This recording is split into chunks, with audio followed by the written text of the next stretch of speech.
You're listening to Bastards All Day. Bad Waves on 1680 AM. Q4.org. Beloved gang, baby. Ooh, beloved gang. All day, all day. Ra-ta-ta! It is still what? That was beautiful. Ladies and gentlemen, it is time for Ayo What Man, Derek's Slayline segment. Whether he sees something on the news on a street corner, makes him do a double take like a black man in the 80s, seeing martial arts happen in a movie for the first time, and it make him say, Ayo What Man! Slay, take it away. All right. Well, I know I was going to do New Year's resolutions, but I'm going to take one little sidetrack this week. I couldn't help myself. Uh-oh. And I have to say, Oprah shouldn't be president. Oh, boo. What? What's this guy saying? No. Well, I'll make my case. Here we go. Well, yeah. Let's hear it. We're just confused because we couldn't possibly do any worse. But that doesn't mean that just because this one opportunity comes along that's slightly better, that we should automatically take it. I mean, I get it. I get the psychology. It's like, oh, my God, we're drowning. But they're like, here's a rope. It's only like 10 feet long. It's not going to do much. And you're like, rope, great, we're drowning. But where does that leave you? Okay. And this is why.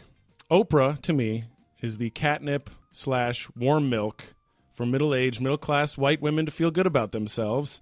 She's the khaki pants of television personalities. Sensible, moderate, and appealing to white people. And I do mean to stress television personalities because she is driven by her personal brand and her ratings. I can do an entire separate Ayo What about how I hate the word influencer, but for lack of a better word, Oprah is an influencer. And I know what you're going to say. She's well-traveled and sensible. She promotes education and good causes. She's smart and seems to be kind to people. She's a strong woman. Not to mention she gives away free stuff. Fair points all around for the makings of a good talk show host. And you'll say that she's expanding into being a successful entrepreneur. You know who else is a successful entrepreneur? P. Diddy. You want P. Diddy at a climate change accord or trying to mitigate Kim Jong-un? I'd rather have P. Diddy right now. Yeah. I think I'm saying we'd rather have anyone right now, but let's not forget. And I think we're not looking at the downsides to Oprah's influence. A string of warm and fuzzy book peddlers and vitamin salesmen that she's enabled over the years. She's given us Dr. Oz. Oh, yeah. I love Dr. Phil. But Dr. Oz, Dr. Ray, Dr. Phil. Doctor, all right. No, none of these people are doctors. And now, thanks to Dr. Phil, there's a direct straight line from Oprah to the Catch Me Outside girl. Oh, catch me outside. She's gonna be in the cabinet, dude. Yeah, she'd be in the cabinet.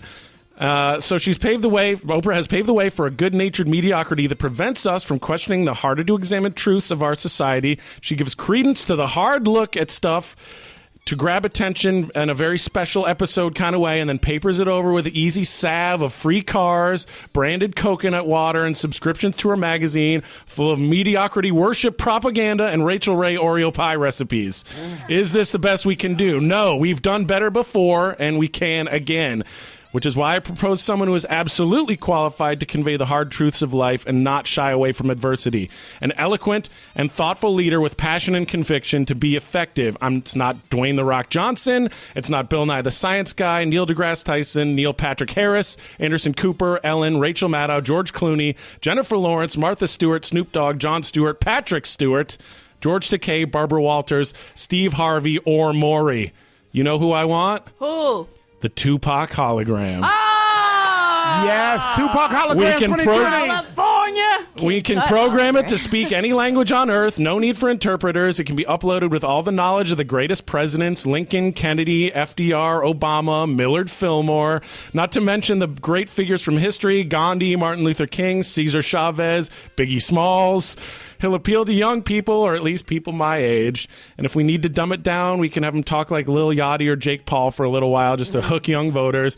There'll be no sex scandals, no assassination attempts. That'd be pointless. No insulting of foreign leaders, and no chance of him pressing the nuclear launch button. How's he going to do that? Hologram fingers?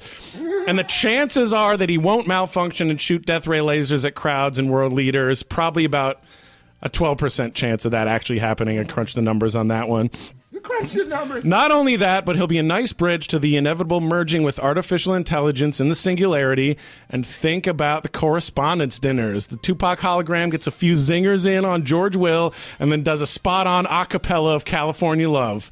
That's what we want. That's what we all want, right? An entertaining facade for all the boring business of actually trying to do things in the world. You know what's boring? Trying to fix climate change. You know what's not? Early 90s G-funk rap music. Parliament samples, chronic and gritty street verses. That's what the president should be all about. We can switch the hologram every 4 years to another appealing personality as a shell with all the knowledge that the AI has gained and continue as planned with our amazing democracy. So I say, vote Tupac hologram in 2020, and this hollow victory won't be a hollow victory. Or if the hologram isn't available in a pinch, I'll vote for a qualified politician.